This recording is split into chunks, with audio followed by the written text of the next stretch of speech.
The silence I painted echoes still, a canvas stretched across the years. It began with sunflowers, heavy heads bowed in golden supplication, a prayer for light whispered on petals. They drank the sun, those brazen blooms, and in their thirst I saw my own, a reaching, always reaching, for a warmth that seemed forever just beyond my grasp. The letters came later, whispers on paper, stained with ink and longing. Each word a brushstroke, daubing the emptiness with hues of hope and despair. My brother Theo, a steady hand in a storm, a beacon in the swirling darkness. His love, a fragile flame against the encroaching night.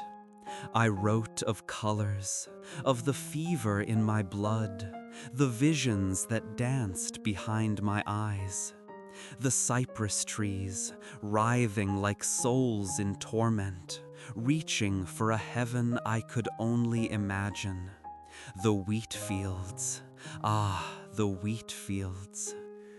A sea of gold, rippling in the wind, a promise of harvest, of sustenance. But even there, in that abundance, a shadow lurked. The crows, black harbingers of sorrow, circling, waiting, their cries a lament for a life unfinished. I walked those fields, my boots heavy with the earth, my heart heavier still.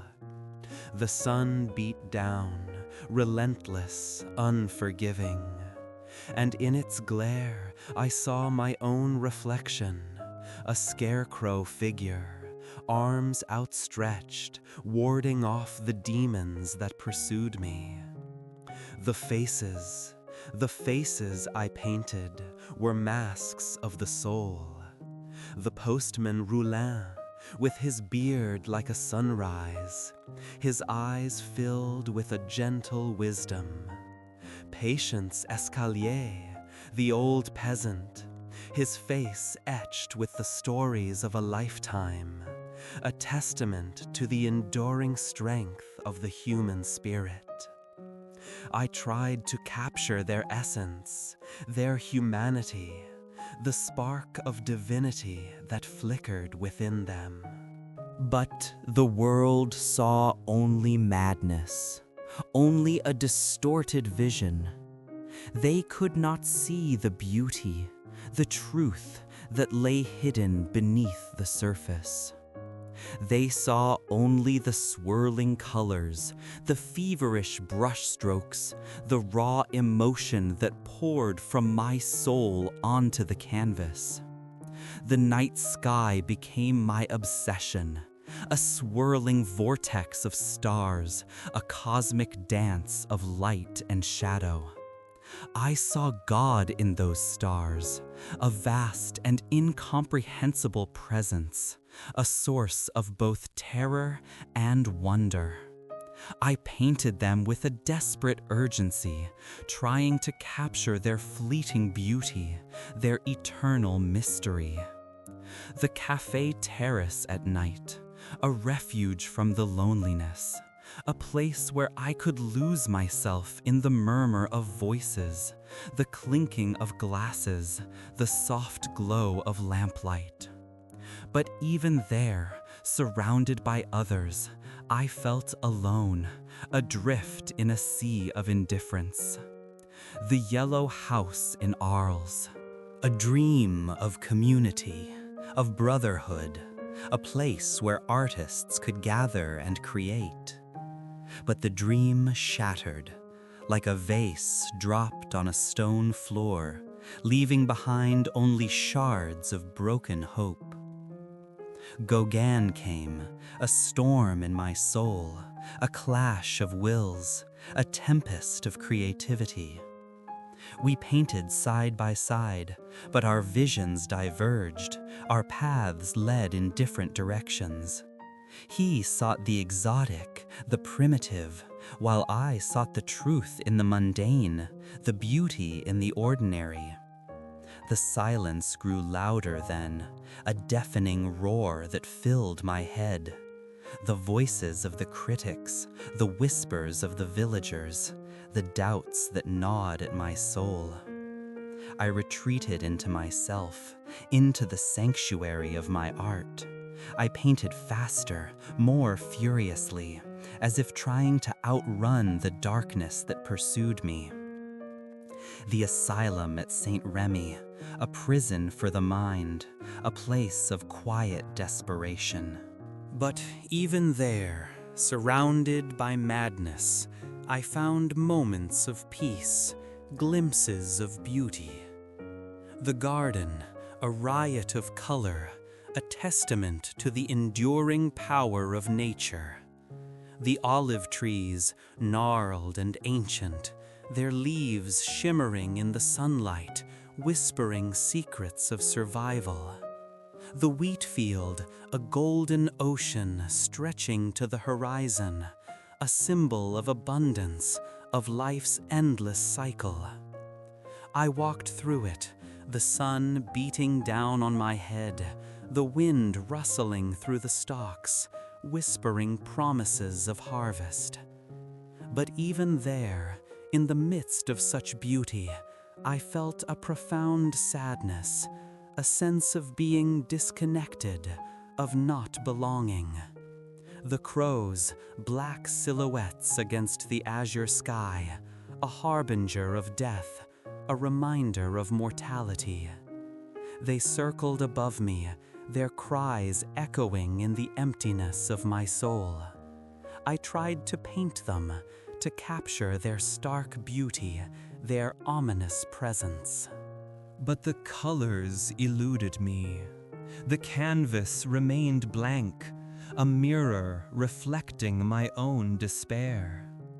The self-portraits, a desperate attempt to understand myself, to capture my essence, to leave behind some trace of my existence.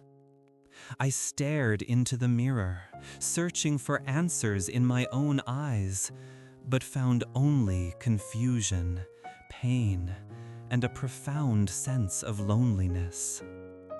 The bandages, a symbol of my suffering, a testament to my madness. They covered my ear, a constant reminder of the violence I had inflicted upon myself, of the darkness that lurked within me. I painted them with a morbid fascination, as if trying to exorcise the demons that haunted me. The sunflowers, a burst of color, a symbol of hope, of resilience, of the enduring power of the human spirit. I painted them again and again, trying to capture their fleeting beauty, their radiant joy. But even as I painted them, I knew that they would eventually fade, that their beauty was ephemeral, that all things must pass. The letters, my only connection to the world, my only means of communicating my thoughts, my feelings, my hopes, my fears.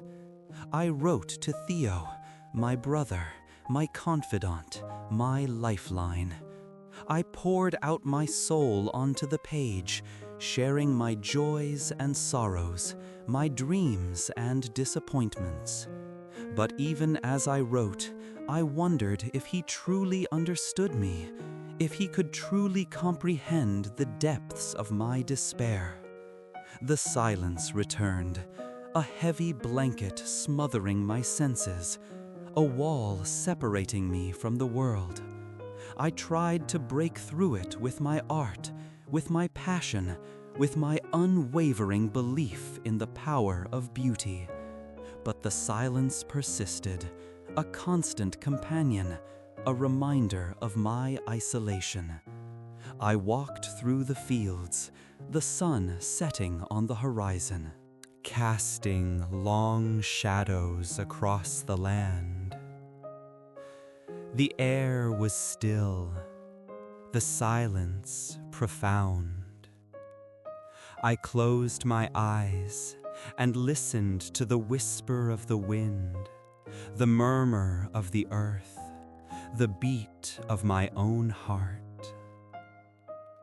And in that silence, I found a strange kind of peace, a sense of acceptance, a glimmer of hope.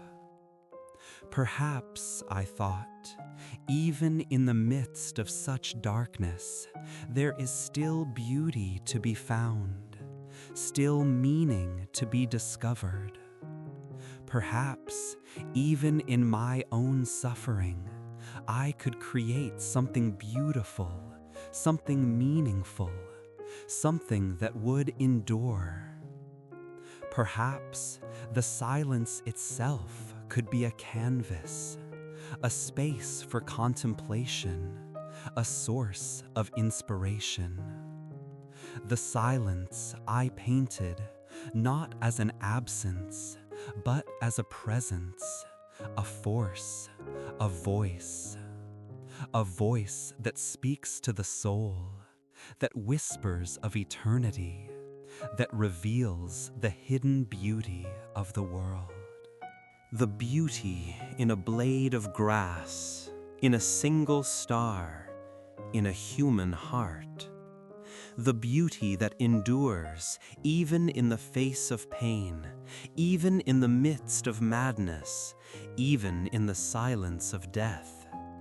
It is there, in the quietude, that the truth reveals itself, a gentle light in the darkness, a song in the stillness, a painting in the silence.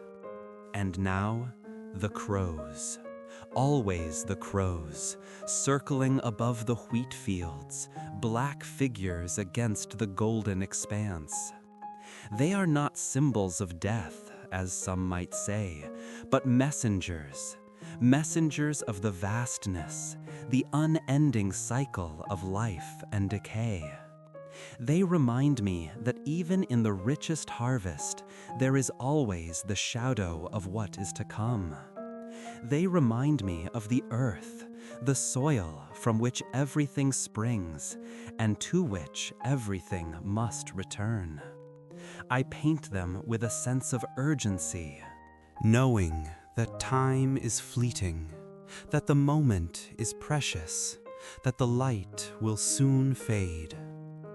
The wheat field, a sea of gold, swaying in the breeze, a symphony of movement and light.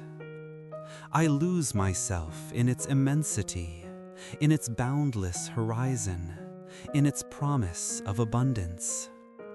But beneath the surface, there is also a sense of unease, a feeling of impending storm. The sky is heavy, the air is thick, the silence is charged with anticipation. I know that something is about to break, that the delicate balance of nature is about to be disrupted.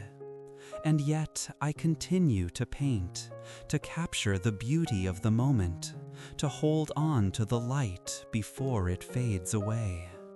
The sun, a burning eye in the sky, watches over me, judges me, forgives me. It is a source of both comfort and torment, a symbol of the divine. A reminder of my own mortality. I paint it with a mixture of awe and fear, knowing that its power is both life-giving and destructive. The colors blaze before me, the yellows, the blues, the greens, all intensified by the heat, all vibrating with energy. I try to capture them on the canvas, to translate their intensity, to convey their emotional power.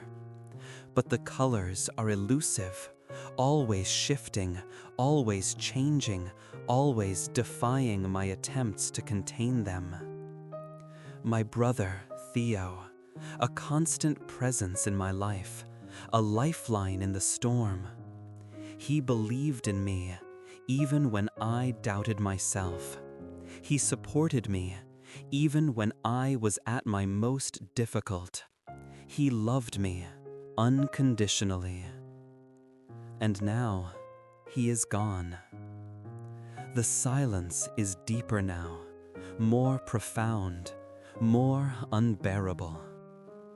The absence of his voice, the absence of his laughter, the absence of his presence is a constant ache in my heart. I write to him still, letters filled with memories, with regrets, with hopes that will never be realized. I imagine him reading them, understanding them, forgiving me. But the letters remain unanswered, lost in the void, swallowed by the silence. The church at Overs, a stark and imposing structure against the turbulent sky. It is a symbol of faith, but also of doubt. A place of refuge, but also of confinement. I paint it with a sense of ambivalence, knowing that it offers both solace and oppression. The sky above is a maelstrom of color, a reflection of my own inner turmoil. The earth below is a solid foundation, a reminder of the enduring power of nature. I stand between the two, caught between heaven and earth, between faith and doubt, between hope and despair. The sunflowers, a symbol of gratitude, of joy, of the simple beauty of life.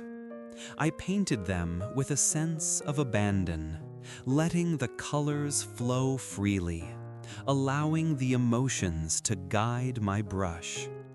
They are a celebration of life, a testament to the power of beauty, a reminder that even in the darkest of times, there is still something to be grateful for. They face the sun, always searching for the light, always striving for growth, always reaching for the heavens. I am like them, I think, searching for the light, striving for growth, reaching for the heavens. But the shadows are long, and the silence is deep, and the path is uncertain. The silence I painted, a whisper in the wind, a shadow in the light, a tear in the rain. It is the silence of the soul, the silence of the heart, the silence of eternity. And in that silence, I find myself.